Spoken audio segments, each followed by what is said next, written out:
Com a morte da 2B, uma nova protagonista surge, A2, que agora deve carregar o legado de 2B e os seus próprios fardos. É hora de entender ainda mais o passado da A2, já mostrado lá no episódio 6 da primeira parte.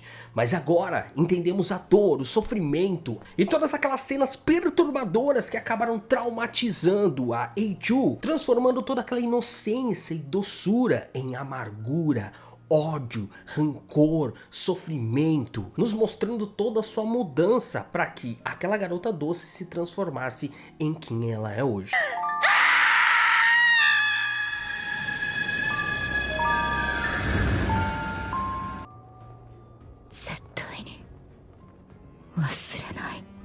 O episódio 17 de Nier é importante para a gente estabelecer um vínculo de empatia com a A2. A gente já tinha visto a história dela, só que na perspectiva da Lily. E agora vendo na perspectiva da A2, todas as coisas que ela passou, principalmente, né, a sua relação ali com as companheiras, o quanto ela era doce, gentil, totalmente diferente da 2B. Afinal, a 2B é uma evolução do modelo da A2. Então a A2 ela é muito mais humana, entre aspas, do que a 2B. A 2B, quando ela foi feita, ela já foi feita ali numa situação no qual ela tinha que evitar ter sentimentos, ela precisava seguir ali ordens cruéis, no qual acabou muito com o psicológico dela, e aos poucos ela foi ali tendo essa relação, esse laço com o 9S. A 2B ela se torna mais, entre aspas, humana, através desse laço com o 9S e tudo que ela foi descobrindo ao longo do tempo, principalmente conhecendo mais ali a Vila do Pascal, conhecendo a Resistência, conhecendo inclusive a própria história da A2 através da Lily. A 2B ela começa a experimentar, ela começa a vivenciar momentos, sensações, ela vai se autodescobrindo. Então quando a gente tá ali na perspectiva da 2B, a gente vê uma evolução dela como ser mesmo, né? De ter ali mais empatia, de ganhar mais sentimentos, de demonstrar gentileza, entre outras coisas. E aqui com a A2, a gente já vê que ela é uma garota doce, é uma garota gentil, que quer ajudar todo mundo, que acredita ali na amizade, é inocente demais, e isso acaba quebrando muito ela quando ela se depara com a verdade. Quando ela sai ali do bunker no início do episódio e vai em direção à Terra, ela tem inúmeros sonhos. Nossa, como será que é a Terra e não sei o que. Ela tem vários planos ali, ela imagina várias coisas. E quando ela chega aqui e se depara com cenas horripilantes das suas companheiras completamente destruídas, cenas perturbadoras, inclusive, mérito aí para a direção do anime que deu aquela sensação realmente de terror.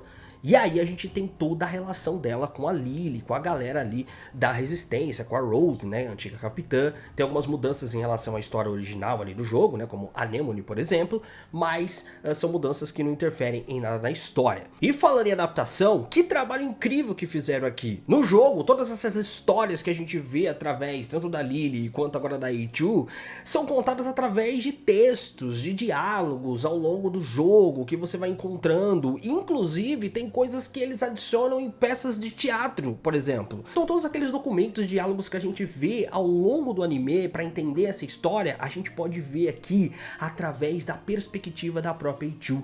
A gente pode ver através do flashback, a gente está vendo o seu sofrimento, a gente não está ouvindo uma história que foi contada, olha, aconteceu isso, olha, tal personagem morreu, a gente está vendo, viu a forma como eles morreram, viu a maneira como a A2 ficou realmente impactada, aterrorizada com tudo aquilo. Isso é muito importante pra gente entender o impacto nessa personagem. Então o Yokotaro, que é o criador do jogo, ele fez um trabalho excepcional no roteiro aqui nesse episódio. Inclusive ele dá uma aula de adaptação de um jogo de videogame para outra mídia. Isso aqui é uma aula, porque ele já tinha dado entrevista falando da diferença entre um jogo e uma série de televisão, que algumas coisas no anime iriam mudar. Então ele mudou algumas coisinhas ali e aqui, mas a história tá lá, a essência tá lá, as principais cenas estão lá. E isso que é o mais importante. Inclusive colocando uma porrada de cenas extras, cenas que não existem ali no jogo, para dar mais contexto, para dar mais empatia. É totalmente diferente, porque quando a gente controla um personagem,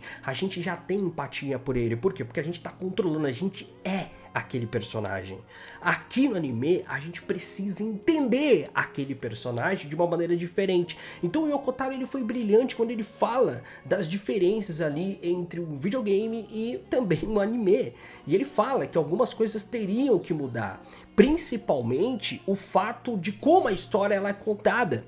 Afinal, no jogo, você espalha a história daquele universo através de textos, através de diálogos, para você usar a gameplay para explorar aquele mundo. Aqui a gente não precisa de uma gameplay para explorar o mundo, a gente já está explorando o mundo através da perspectiva dos personagens que ali estão. Então nesse episódio a gente tem ali o Pod analisando todas as memórias ali da Eiichuu, que caiu, né, quando aquela torre despertou ali no último episódio, e aí ela teve uma queda brusca junto com o 9S, que também tá perdido por aí.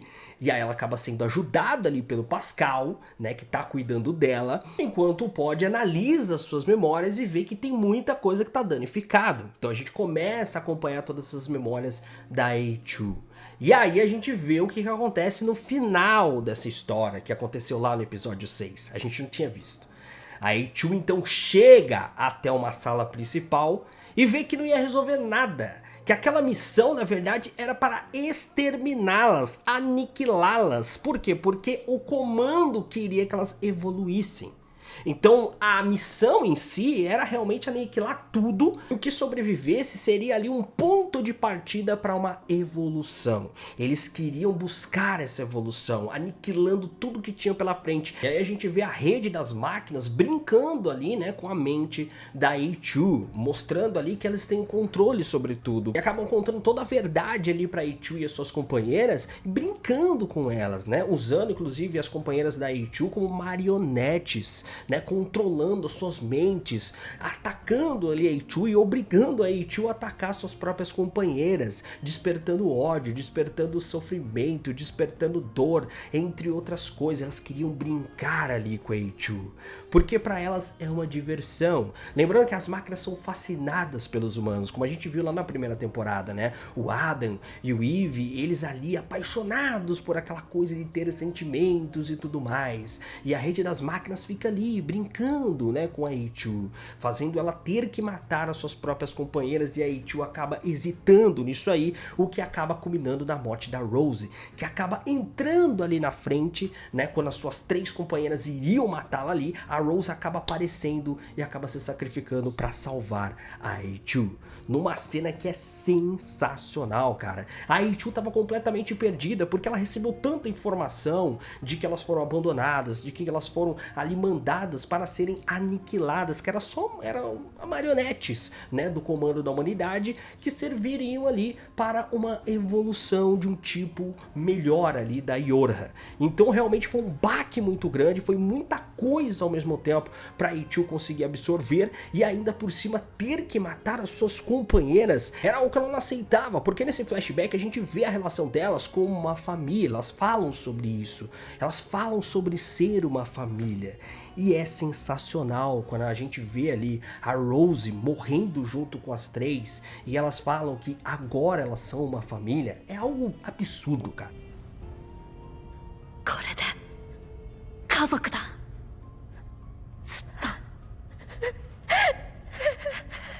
Isso dá um peso absurdo pra Eiichuu, porque a gente vê o quanto ela sofreu, todas as companheiras que ela perdeu, as coisas que ela viu.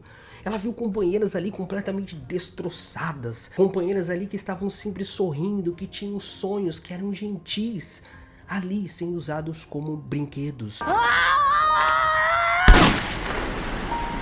Brinquedos que tinham sentimentos, brinquedos que tinham sonhos, desejos. E esses brinquedos foram utilizados de uma maneira cruel, de uma maneira horripilante, ao ponto de fazer com que a Eiichuu perdesse toda aquela gentileza, toda aquela doçura.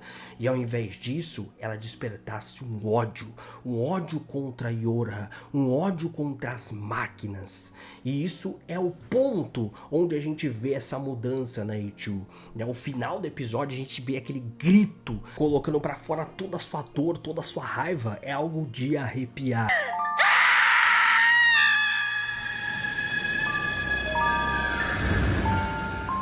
E quando a Eiichuu desperta, ela já fica assim pistola, né? Afinal ela tá vendo o Pascal ali e ela já quer atacar o Pascal porque ele é uma máquina.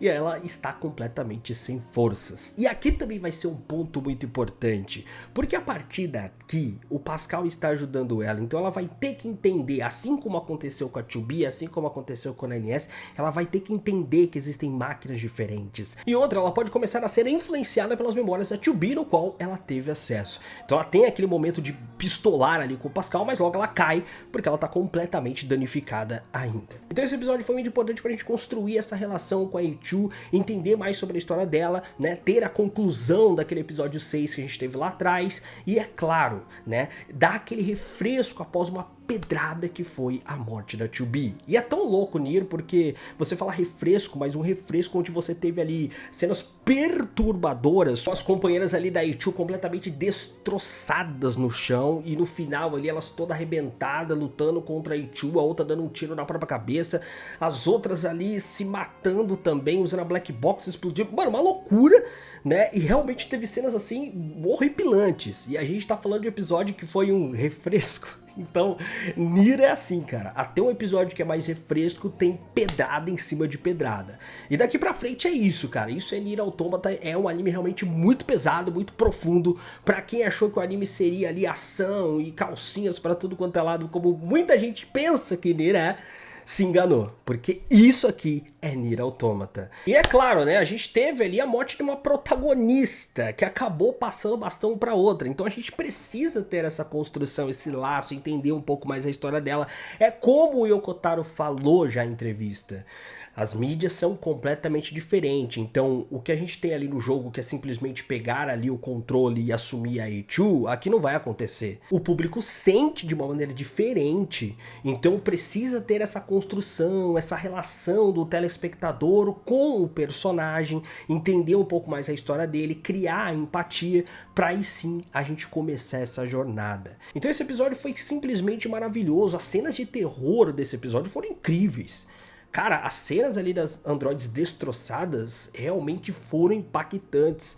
A gente entende a dor da A2, e isso é o mais importante, essa empatia que a gente começa a criar pela personagem. Afinal, ela vai ser a nova protagonista. Então eu realmente amei esse episódio, foi um bom episódio para a construção do que vai vir a seguir. Então é isso, galera, espero que vocês tenham gostado desse vídeo. Se gostou desse eu gostei, se inscreva no canal caso não for inscrito, e é claro, se ficou com alguma dúvida, deixa aí nos comentários a sua dúvida que eu vou tentar responder, beleza? Mas é isso, valeu, até a próxima e fui! チャンネル登録とグッドボタンよろしくお願いします。Tchauzinho.